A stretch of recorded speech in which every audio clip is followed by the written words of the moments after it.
ನಮಸ್ತೆ ರೈತ ಬಂಧುವರಿಗೆ. ನನ್ನ ಹೆಸರು ಶಿವಮೂರ್ತಿ ಅಂತ. ನಾವು ಪಿರಿಯಾಪಟ್ಟಣದ ಮುಂಚೆ ಹುಣಸೂರು ತಾಲೂಕು ತಿರುಕುಂದ ಪಕ್ಕ ಇರುವಂಥ ಹೊಸಕೊಪ್ಪಲು ಗ್ರಾಮದಲ್ಲಿ ಮಾದರಿ ರೈತರಾದಂಥ ನಮ್ಮ ರೇವಣ್ಣ ಸರ್ಗೆ risers India marketing global private limited ವತಿಯಿಂದ ಸಮೃದ್ಧ ವಿತರಣೆ ಮಾಡ್ತಾ ಇದ್ದೀವಿ. ಅಡಿಕೆ 25-26 ಅಡಿಕೆ ಸಸಿಗಳಿಗೆ ವಿತರಣೆ ಮಾಡ್ತಾ ಇದ್ದೀವಿ. ಅದ್ರ ಬಗ್ಗೆ ನಮ್ಮ ರೇವಣ್ಣ ಸರ್ ಮಾಡಿದ್ದಾರೆ. ನಮಸ್ತೆ. ಈ ಪ್ರಾಡಕ್ಟ್ ಉಪಯೋಗಿಸುವಂಥ ಏನು ಬಗ್ಗೆ ನೀವು ಇರತಕ್ಕಂಥ 9 ಮರ ಅಂದರೆ ಅಲ್ಲೇ ರಿಸಲ್ಟ್ ತದನಂತರ ಮಾಡ್ತಿದ್ದಾರೆ ಅಪ್ಲೈ ಮಾಡ್ತಿದ್ದಾರೆ. ಅದ್ರ ಬಗ್ಗೆ ಅವರೇ ವಿಚಾರಿಸ್ತಾರೆ. ಸರ್ ನಮಸ್ತೆ. ಜನಗಳಿಗೆ ಏನು ಹೇಳಕ್ಕೆ ಇಷ್ಟಪಡ್ತೀನಿ ಅದ್ರ ಬಗ್ಗೆ ಮಾಹಿತಿ ಹೇಳಿ. ಸರಿ ಪ್ರಾಜೆಕ್ಟ್ನ ಅಡಿಕೆ ಸೊಸೈಟಿಗೂ ನರ್ಸರಿಗೂ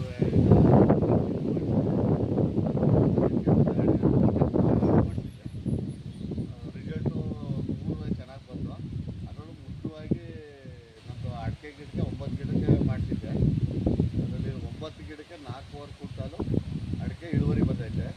ಅದರಿಂದ ಏನು ಮಾಡಿದೆ, ಅದರಿಂದ ಅಲ್ಲಿ ನಮಗೆ ಗ್ಯಾರಂಟಿ ಆದಮೇಲೆ ಇಲ್ಲಿ 700 ಮರ ಇತ್ತಲ್ಲ, ಇದಕ್ಕೆ ಪೂರ 700 ಮರಕ್ಕೂ ಈಗ ವಿತರಣೆ ಮಾಡುವಾಗ್ಬಿಟ್ಟು ಹಾಕಿಸ್ತಾ ಇದ್ದೀನಿ. ಚೆನ್ನಾಗಿ ಅದ್ಭುತವಾಗಿ ಮನೆ ತಪ್ಪು ಬಂದಿರೋದ್ರಿಂದ ಇದಕ್ಕೂ ಮಾಡಿಸ್ತಾ ಇದ್ದೀನಿ.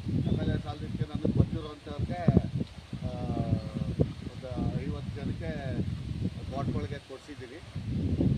ರಿಸಲ್ಟ್ ಚೆನ್ನಾಗಿ ಬರ್ತದೆ. ಎಲ್ಲರೂ ಇದು ಉಪಯೋಗಿಸಿದ್ರೆ ಸಾಧಾರಣ ಮಟ್ಟ ಭೂಮಿಗಳಿಗೆ ಫಲವತ್ತವಾಗಿ ಕೆಮಿಕಲ್ ಗೊಬ್ಬರ ಇಲ್ಲದಿದ್ದು ನಮ್ಮ ಸಾವಯವ ಗೊಬ್ಬರಕ್ಕೆ ಎಲ್ಲ ಮಾಡಿಸಿದ್ರೆ ಭಾಳ ಉತ್ತಮ ಅಂತ ನನಗೆ ಅನ್ನಿಸ್ತದೆ. ಅದು ಎಲ್ಲ ಮಾಡಿಸಿ ಚೆನ್ನಾಗಿ ಇಳುವರಿ ಬರ್ತದೆ, ಚೆನ್ನಾಗಿ ಬೆಳೆನೂ ಆಗ್ತದೆ, ಚೆನ್ನಾಗಿರ್ತದೆ. ರೀತಿಯ ನಮಸ್ತೆ ರೈತರು ಬಂದವರೇ. ನಮ್ಮ ರೇವಣ್ಣ ಸರ್ ಹೇಳ್ತಾ ಇದ್ದಾರೆ, 9 ಮರಕ್ಕೆ ಹಾಕಿ 4 ಕ್ವಿಂಟಾಲ್ ಏನು ಮಾಡಿದ್ದಾರೆ ಅಡಿಕೆ ಸಸಿ ಇಳುವರಿ ತಗೊಂಡಿದ್ದಾರೆ.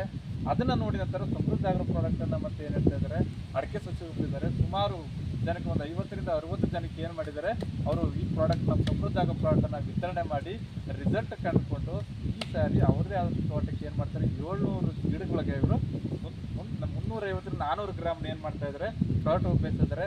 ಅವ್ರು ಏನು ಹೇಳ್ತಾರೆ, ಆದಷ್ಟು ಕೆಮಿಕಲ್ಲು ರಾಸಾಯನಿಕ ಮುಕ್ತ ಮಾಡಿ ಸಾವಯವ ಗೊಬ್ಬರಕ್ಕೆ ಒತ್ತು ಕೊಡಿ ಅಂತ ಹೇಳ್ತಾ ನಮ್ಮ ರೇವಣ್ಣ ಸರ್ ಹೇಳ್ತಾ ಇದ್ದಾರೆ. ನಿಮ್ಮಲ್ಲಿ ಕೇಳೋದಿಷ್ಟೇ ರೈತ ಬಾಂಧವರೇ, ಸಾವಯವ ಗೊಬ್ಬರಕ್ಕೆ ಒತ್ತು ಕೊಡಿ, ಹೆಚ್ಚು ಇಳುವರಿ ಪಡೀರಿ, ಕೆಮಿಕಲ್ನ ಮುಕ್ತ ಮಾಡಿ.